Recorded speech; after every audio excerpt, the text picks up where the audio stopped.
Génesis del 31 al 35. He hecho una pequeña selección de alguna cosa y hay una de ellas en la que me gustaría detenerme más, que veremos después.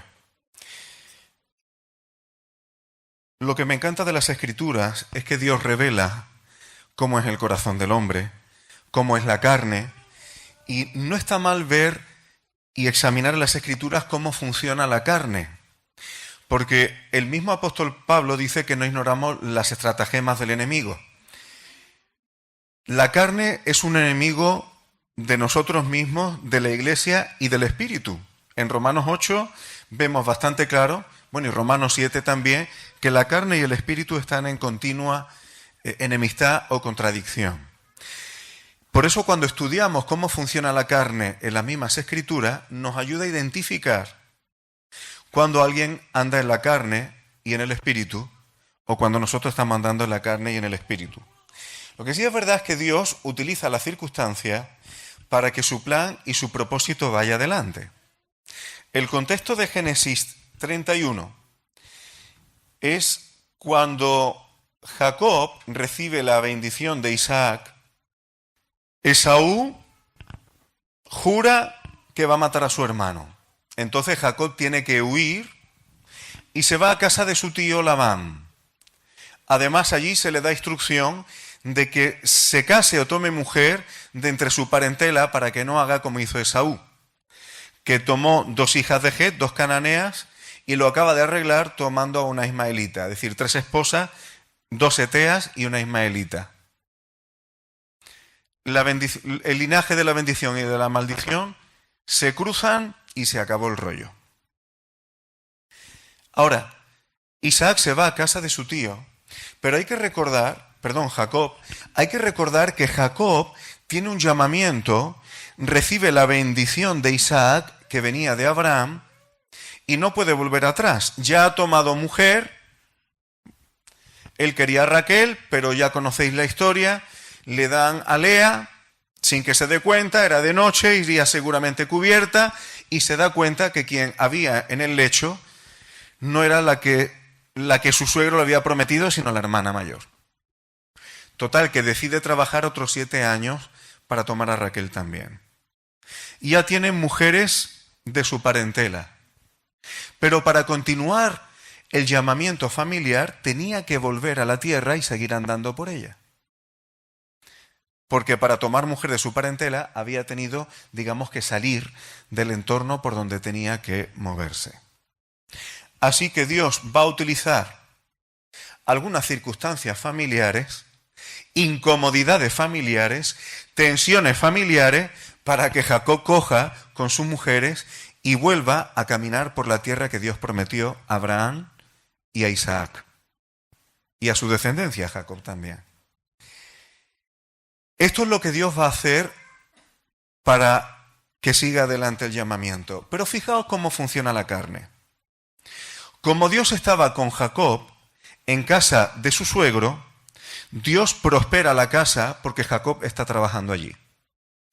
Pero ¿cuál es la interpretación que los hijos de Labán, es decir, que sus primos, hacen de la situación? Versículo 1. ¿Qué hablaban entre ellos?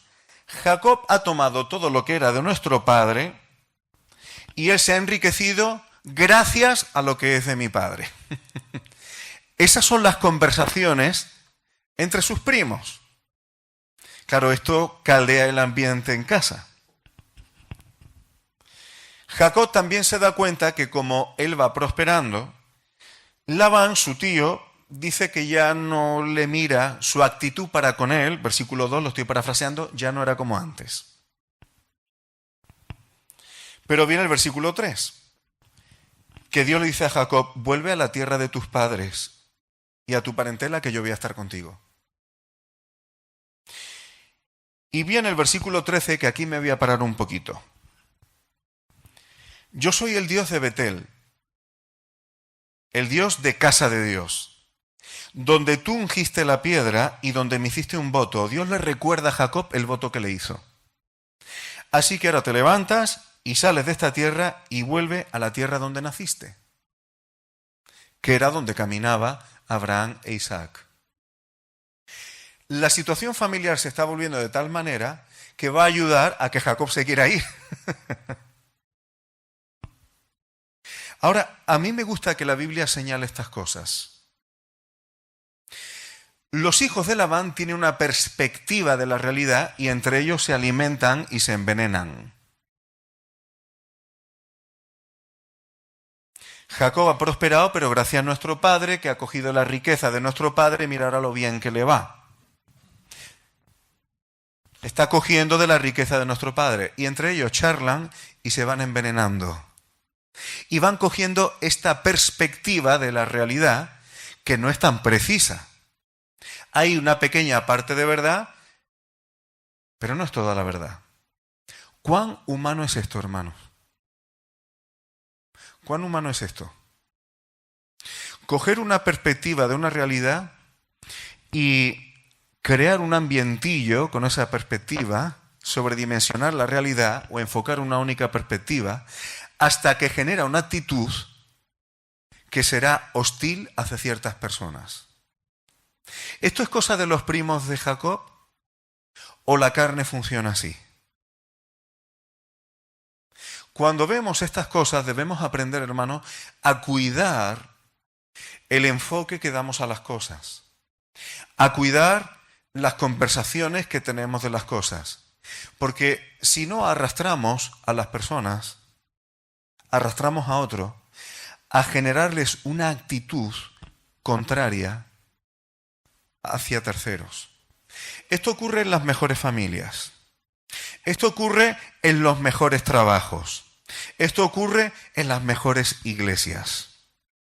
Porque donde haya personas y haya carne, estas cosas van a ocurrir. Y debemos tenerlo en cuenta porque siempre que alguien viene a ti contándote algo, la mayoría de las veces viene con una actitud así. Una visión parcial de la realidad para que tú te pongas de su parte y para incorporarte en el grupillo de los que ven las cosas así. Y si tú dices otra cosa, bueno, es que cada uno tiene su opinión, así es como ellos lo ven. La Odisea, la opinión de la gente. Debemos identificar la carne, hermanos, y no alimentarla. Porque las divisiones, apagar el espíritu, frenar la edificación de la iglesia, la edificación de un hogar,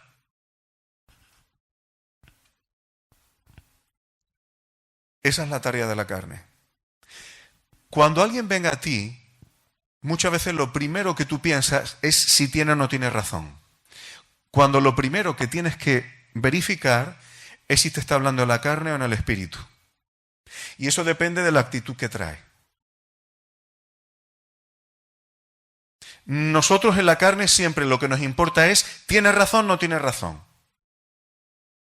Pero lo primero que tenemos que mirar para discernir si nos hablan en la carne o en el espíritu es qué actitud trae, qué intención tiene y a qué nos lleva.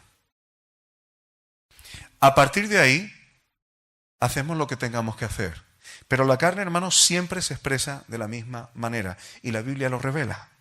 No hay una carne del Antiguo Testamento y una carne del Nuevo Testamento. La carne desde que cayó Adán es igual de nefasta y no aprovecha. Seguimos adelante. ¿Cuál fue el voto? No nos dio tiempo, no llegué a tocarlo la semana pasada. En Génesis 28, lo parafraseo y así gano tiempo, llega Jacob a un cierto lugar. En ese lugar él pone unas piedras como cabecero, como almohada. Ahí se queda dormido y en ese sueño él va a tener visiones.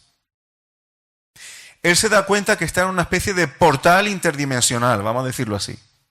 Porque está viendo cómo los ángeles de Dios suben y bajan por una escalera en aquel sitio. Y él se da cuenta. Y aquel lugar lo llama Betel. Porque dice, estoy en el 28:17, dice, ¿cuán terrible es este lugar? También se podría traducir, aunque él tiene temor de lo que está viendo, pero se pudiera traducir como cuán asombroso o qué maravilloso es este sitio. ¿Por qué?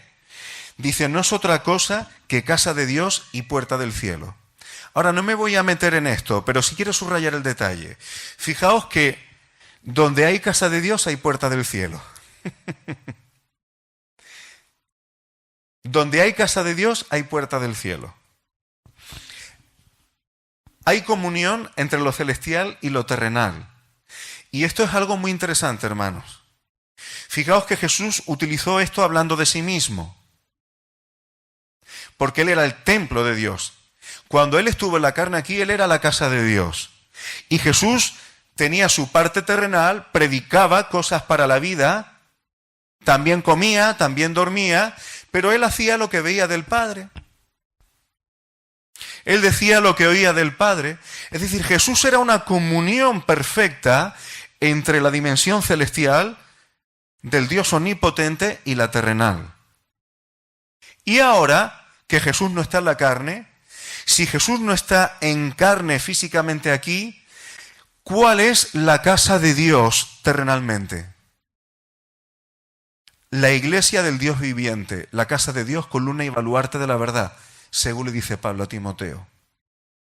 Por eso, hermanos, cuando nos conducimos con temor y temblor en la casa de Dios y nos maravillamos de lo que significa la iglesia para Dios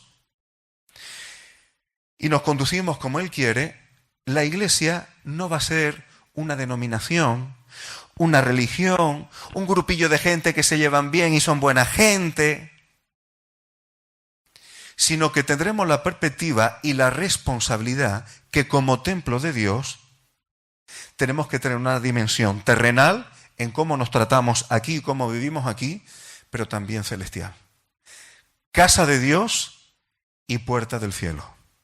Esa es la responsabilidad que tenemos como iglesia. Ahora, fijaos, también hay detalles en este episodio que es impresionante. ¿Dónde encuentra el sueño y reposa Jacob? Sobre piedras.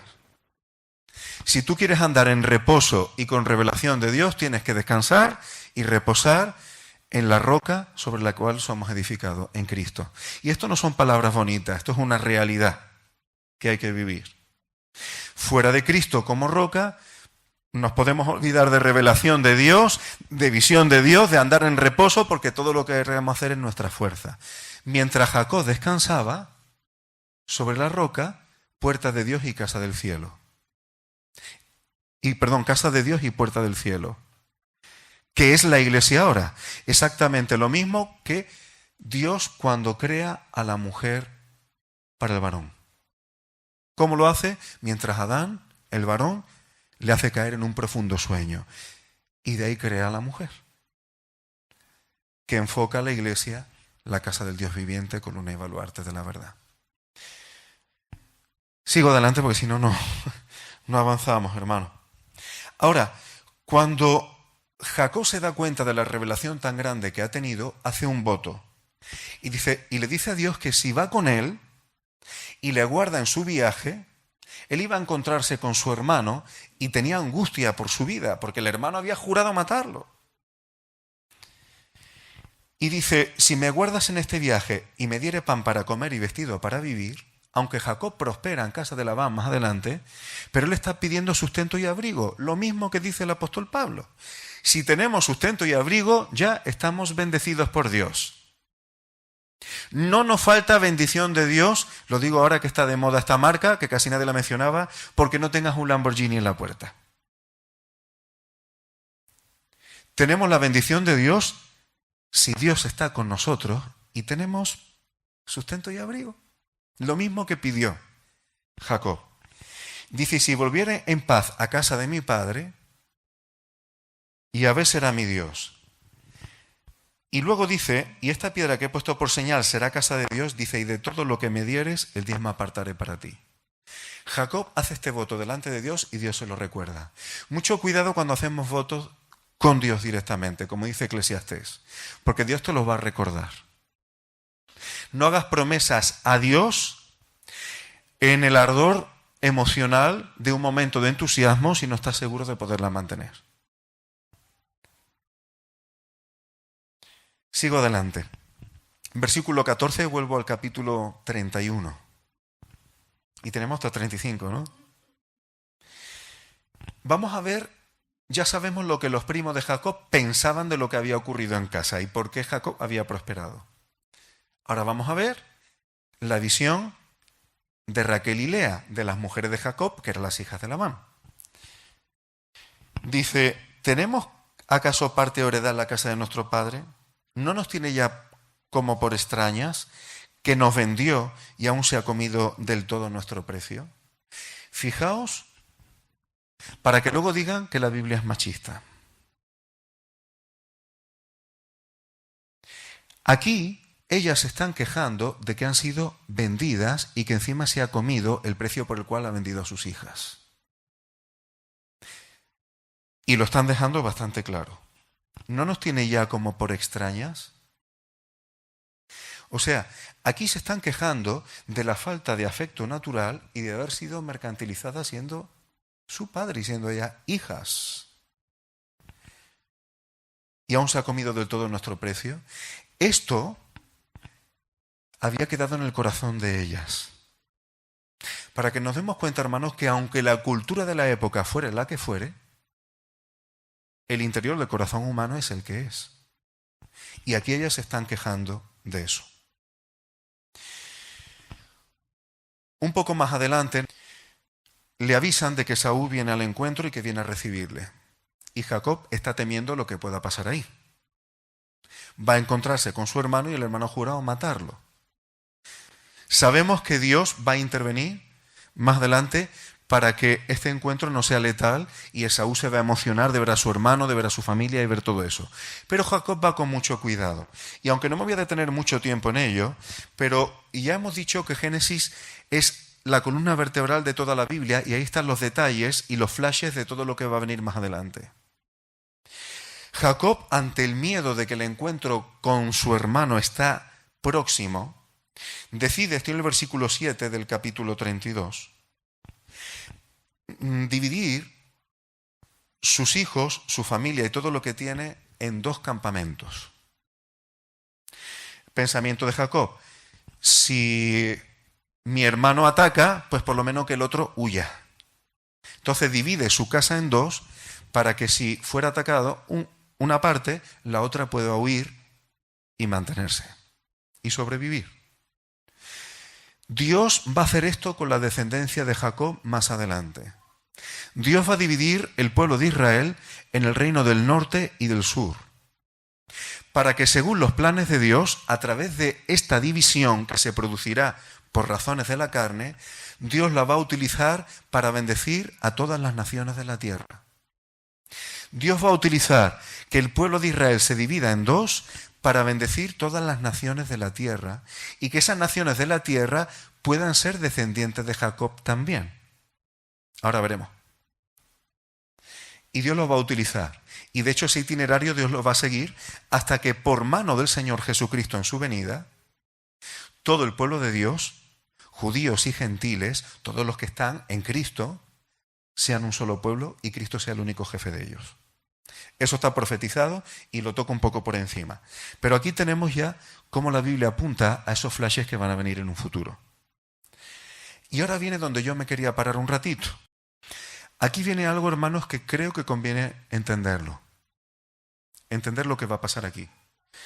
Una de las cargas que yo tengo en mi corazón más grande, hermanos, es que aprendamos a leer las Escrituras y que los conceptos y palabras que vienen en las Escrituras lo defina la propia Escritura. Que cuando vayamos a la Biblia seamos como niños pequeños queriendo aprender desde cero. Porque si en vez de definir la Escritura las cosas, las definimos nosotros mismos, terminamos definiendo las cosas según lo que hemos aprendido, según nuestra cultura, según mi pensamiento, y además damos por sentado que es así, cuando a veces la Biblia define las cosas de una manera distinta o con matices distintos a como nosotros lo hacemos. Casi con seguridad, si yo te digo, ¿tú sabes lo que significa amor o amar? Tú decís, hombre, sí, sé lo que significa. Pero posiblemente el concepto que tú tengas de lo que es amor, aunque sea precioso, tenga elementos que la Biblia define como amor, pero que tú los pasas por alto ni has caído. ¿Cómo define la Biblia la palabra luz? ¿Cómo define la Biblia la palabra pecado? ¿Cómo define la Biblia la palabra justicia? ¿Cómo define la Biblia la gracia? Y no, estas definiciones no están siempre en un solo versículo, sino que hay que coger el conjunto de los versículos que hablan de eso. ¿Y qué es lo que quiero decir? Si yo hiciera aquí una encuesta, os reparto un papel a cada uno y os voy a hacer una pregunta. ¿Qué es? O una nube de ideas. ¿Qué asocias tú? ¿Qué significa? ¿O qué te infunde la palabra Israel? Y ahora cada uno escribe. Muchas de las cosas que leeríamos, muchos asociarían Israel a ser judío. Muchos asociarían Israel a una tierra por allí por Oriente Medio donde siempre hay jaleos con los palestinos. Muchos asociarían Israel, el que tuviera incluso una cierta formación cultural, con sionismo político. Y cada uno te daría su propia visión. Algunos, acercándose un poco más a las Escrituras, dirían es el pueblo elegido por Dios. Pero eso también hay que concretarlo.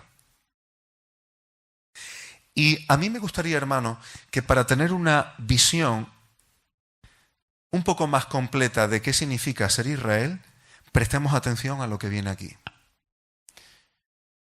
Desde el versículo 24 al 28, lo parafraseo para correr un poquito más. Hay un episodio un poco raro. Jacob dice que se queda solo. Este es un detalle que quiero... Es decir, esto es una cuestión personal. Es decir, el tema de Israel, aunque sea una colectividad, pero tiene una dimensión personal. Cuando Jacob se queda a solas con Dios, con el ángel del Señor, se queda forcejeando. No deja que se vaya. ¿Y sabéis por qué? Y el ángel del Señor, déjame que ya va a amanecer. ¿Me quiere dejar? Y Jacob le dice, no te dejo irte si no me bendices.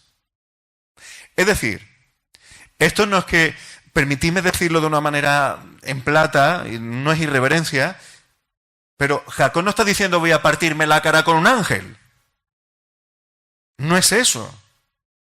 Lo que quiere es forcejear, retenerlo a la fuerza y está forcejeando mientras se quiere ir. Dice, no voy a dejar que te vayas hasta que no me bendigas. Es decir, es un forcejeo a solas con el ángel del Señor, con Dios mismo, luchando por bendición. Y le dice, lo parafraseo, ¿cómo te llamas? Y le dice, Jacob. Pues vale, ya tu nombre no se dirá más Jacob. A veces sí se le va a llamar Jacob, pero está diciendo que su nombre, el que va a permanecer, dice, sino Israel. Y ahora aquí viene el detalle, hermanos. ¿Israel por qué? ¿Qué significa Israel? ¿Por qué Israel? Porque has luchado con Dios, es decir, de parte de Dios, y con los hombres, contradicción contra los hombres, y has vencido. Aquí está una definición bíblica de lo que significa ser Israel.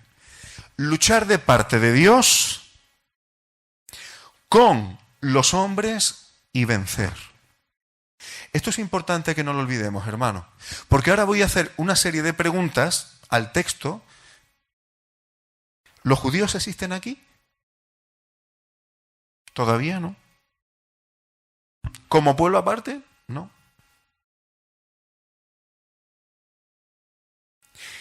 El nombre que se le da a Jacob es un nombre terrenal, es decir, el origen del nombre de Israel es terrenal, es decir, un hombre decide ponerle a su hijo, se va a llamar Israel.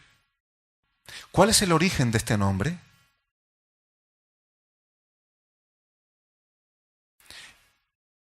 Y es la bendición que se le da a Jacob. Es decir, él está luchando por una bendición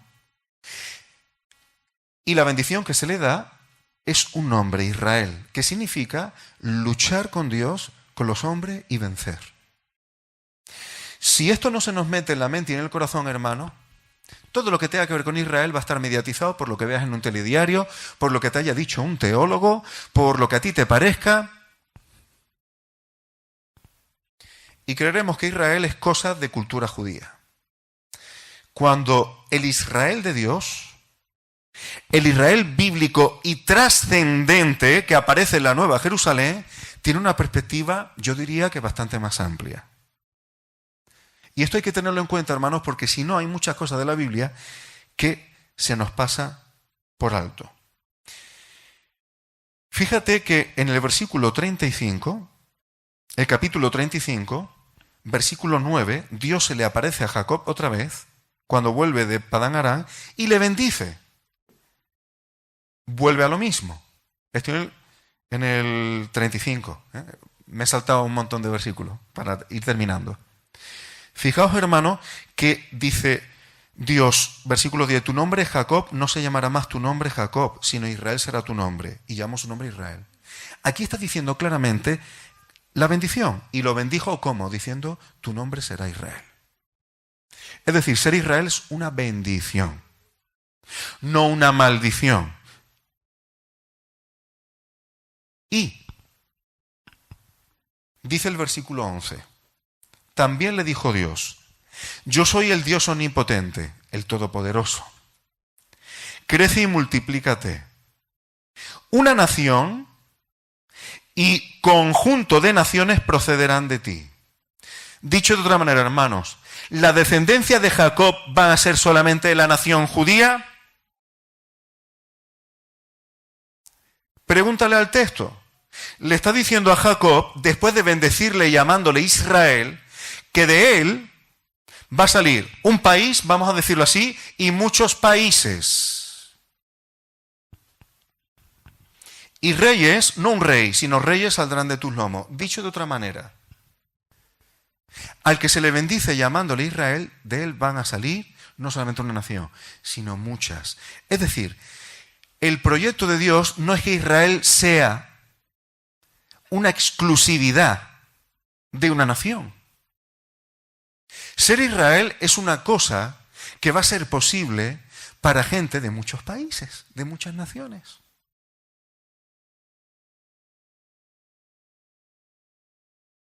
¿Y esto qué tiene que ver, Efraín, con el Nuevo Testamento? Hay que aprender a leer las cosas. Si ser Israel significa vencer, hay que ver donde la palabra habla de vencer con mayúsculas. Porque eso es tener la bendición de Dios. Y hay que distinguir una cosa, hermano. El versículo 11 que acabo de leer, ¿a quién se lo dice Dios? ¿A Jacob o a Israel? A veces a Jacob se le va a seguir llamando Jacob. Pero hay que prestar atención porque otras veces se le habla a él como Israel. Y a veces hay una intención en que esté así. La pregunta es la siguiente, hermanos. Dice Romanos 8:37. En todas estas cosas somos más que vencedores por medio de aquel que nos amó. Juan 5:4. Todo lo que es nacido de Dios vence al mundo. Y esta es la victoria que ha vencido al mundo, a los hombres, nuestra fe en Cristo. El que anda en Cristo está luchando de parte de Dios contra el mundo, contra estos hombres caídos. El que está en Cristo tiene la ciudadanía celestial de Israel. Primera de Juan 2:14. He escrito a vosotros jóvenes, ¿por qué? Porque sois fuertes, la palabra permanece en vosotros y habéis vencido, victoria, al maligno. Gracias sean dadas a Dios, Primera de Corintios 15:57, que nos da la victoria por medio de nuestro Señor Jesucristo. Hermano, ser vencedores en Cristo Jesús significa ser Israel. Porque en tus fuerzas ni tú vencerías al mundo, ni tú ni yo, claro, ni vencemos al maligno, ni tenemos capacidad de vencer nuestras carnes, ni mucho menos de tener herencia de Dios. Solamente en Cristo es posible que esas cosas sean reales. Por tanto, estar en Cristo significa formar parte del Israel de Dios. Y si tú te vas a la Nueva Jerusalén, no tienes que estar buscando a la iglesia por un lado y a Israel por otro. Esa división, ¿dónde viene? Por eso las 12 puertas son los 12 nombres de las 12 tribus de Israel. Es que los apóstoles están como columna en la base, claro, porque el fundamento de los apóstoles es Cristo. Pero solo hay una esposa. Desciende del cielo de Dios, te había dado como una esposa, no hay dos esposas, hay una. En Apocalipsis 15:2 también se habla de quienes van a vencer y van a tener victoria sobre la bestia y su imagen. Hermanos, siempre Dios tiene quien vence. Siempre habrá un remanente de vencedores. Quiero dejaros un desafío, hermanos, para que veáis que esto da bastante más de sí. ¿Queréis ver a Israel en la iglesia? En el mensaje a las 7 iglesias de Apocalipsis, a cada una se le dice una serie de cosas. Pero, por ejemplo, el versículo 7 del capítulo 2. El que tiene oído oiga lo que el Espíritu dice a la iglesia. Al que venciere, aquí tienes a Israel.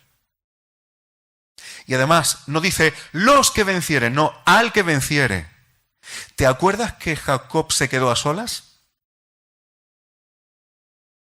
Es decir, vencer no es una cuestión de como voy a la iglesia que está en tal y es un grupito que está mejor o peor y tal, pues ya tengo yo todas las bendiciones. No, hay una cosa que tienes que ser entre tú y el Señor. Aquí nos ayudamos, nos edificamos y estimulamos a crecer en el Señor.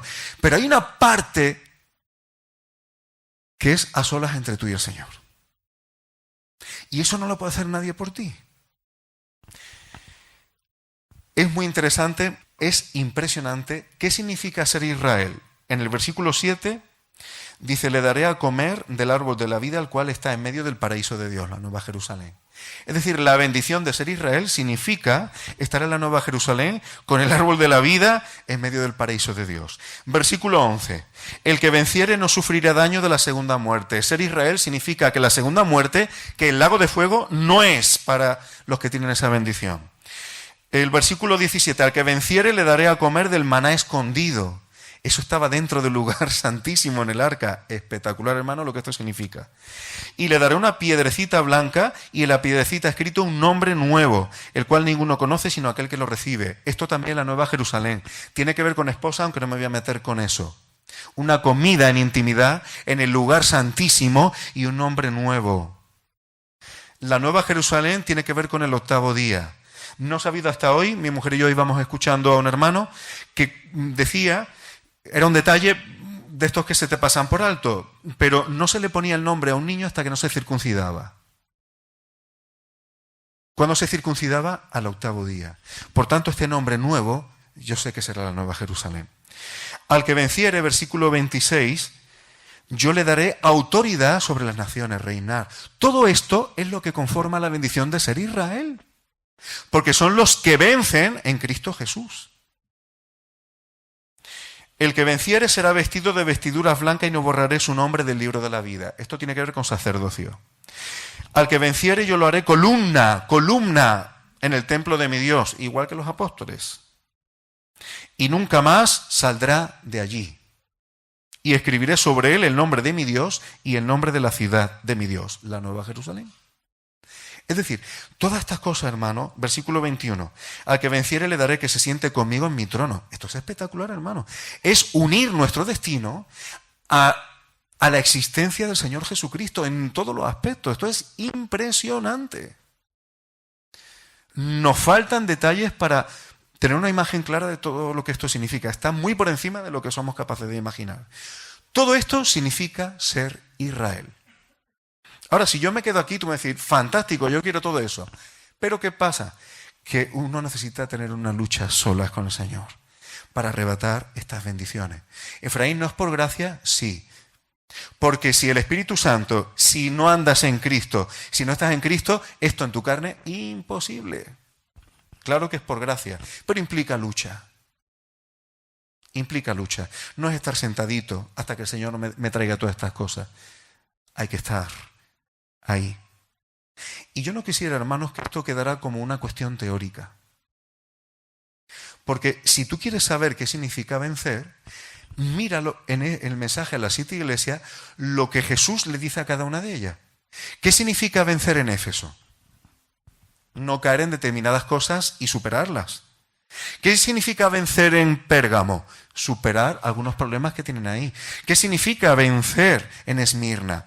Entonces, ver qué significa, qué pide el Señor, y nos daremos cuenta que vencer, que ser Israel, es luchar de parte de Dios y no dejarnos perder batalla por las cosas que el Señor Jesús está señalando con el dedo ahí. Y nos daremos cuenta que esto es una cosa práctica, que no estamos hablando de humo y rosas. Es algo práctico. ¿Y cómo voy a terminar? Efesios 2, versículo 12, para que veamos que el apóstol Pablo valida lo que significa ser Israel, y no es una cuestión terrenal, sino celestial. Efesios 2:12. En aquel tiempo estabais sin Cristo. ¿Y qué significa estar sin Cristo? Alejados de la ciudadanía de Israel y ajenos a los pactos de la promesa, sin esperanza y sin Dios en el mundo. Pero ahora, en Cristo, si estamos en Cristo, seguimos alejados de la ciudadanía de Israel. Y vuelvo a decir, no me definas ser Israel con el bagaje cultural tuyo, sino con lo que Dios ha definido y se lo ha dicho a Jacob. Ahora en Cristo, vosotros que en otro tiempo estabais lejos, ¿lejos de qué? Te lo acabo de decir, estabais alejados de la ciudadanía de Israel. Así que ahora en Cristo ya no se está lejos de la ciudadanía de Israel. Habéis sido hechos cercanos ¿a qué? A la ciudadanía de Israel, por la sangre de Cristo. Así que ya no sois extranjeros ni advenedizos, sino conciudadanos. ¿A qué ciudadanía se está refiriendo? Es que te lo dice el texto. De los santos y miembros de la familia de Dios. El Señor Jesús habló a algunos que tenían ciudadanía de Israel terrenal y les dijo, en el reino vais a tener lloro y crujir de dientes. ¿Por qué? Porque vais a ver que estaré sentado a la mesa con Abraham, Isaac y Jacob y veáis que vosotros estáis excluidos del reino. Es decir, la ciudadanía de Israel no es una cosa que se obtenga por derecho político, de sangre o de ni siquiera una curia religiosa humana. Eso es una cosa que Dios da por gracia, pero que implica batallas en Cristo Jesús. Y significa estar sentado en el reino. Por eso si tú me dices, no, Dios le ha hecho una promesa a Abraham, Isaac y Jacob, pero nosotros como iglesia tenemos otra. Pues me estás diciendo que no vas a estar en el reino, porque ellos sí van a estar en el reino. Me estás diciendo que no vas a estar en la Nueva Jerusalén, porque eso es lo que estaba esperando Abraham, según Hebreos 11. Hermano, no hay una iglesia como una cosa aparte y la promesa de Abraham, Isaac y Jacob como si fuera otra cosa aparte. Siempre ese linaje que ha buscado a Dios por fe son el Israel de Dios, el Israel bíblico real. Los que vencerán y estarán no por sus propias fuerzas, sino por la fe en Cristo Jesús y porque en Cristo somos más que vencedores. Yo le pido al Señor que se haya entendido un poco lo que he tratado de explicar, Biblia en mano, y que la definición de las cosas en la Escritura sea según define la Escritura y no según nuestra cultura, porque si no sacamos conceptos erróneos, incompletos, y ¿quién quiere definir las cosas de la manera que no es? Mejor que la defina la palabra, que siempre es mucho más maravilloso, que cuando nosotros ya damos por sentado que ya sabemos lo que es. No, hagámonos como niños delante de la Escritura y entonces Dios nos revelará más cosas. Bendito sea su nombre.